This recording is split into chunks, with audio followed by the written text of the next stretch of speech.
হরে কৃষ্ণ ভক্তগণ প্রণাম সবাইকে। তো আজ 4 আগস্ট, সময় 9:41। তো এখন আমরা দর্শন করছি চিরঘাটে অবস্থিত সেই কদম বৃক্ষ, কেলি কদম্ব বৃক্ষ। দেখছেন এই সেই প্রাচীন বৃক্ষ, যে বৃক্ষের উপরে ভগবান শ্রীকৃষ্ণ ব্রজগোপীদের বস্ত্র নিয়ে উঠে গেছিলেন।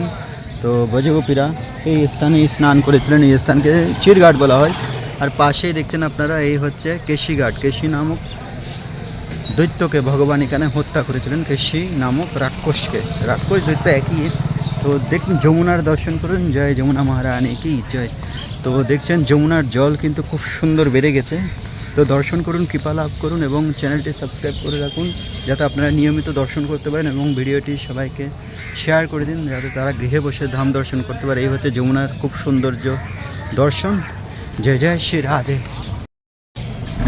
তো ভক্তগণ, চিরঘাটের পর আমরা এখন যাচ্ছি আস্তে আস্তে করে এদিক দিয়ে গোবিন্দ ঘাটের দিক দিয়ে।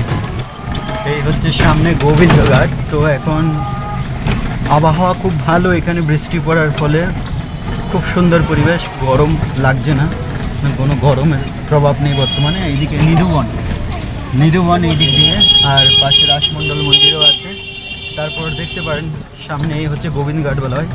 একটু পরে আসবে আপনার শৃঙ্গার ঘাট, যেখানে ভগবান শ্রীকৃষ্ণ রাধারানীর শৃঙ্গার নিজের হাতে করেছে। তো এই হচ্ছে শৃঙ্গার ঘাট।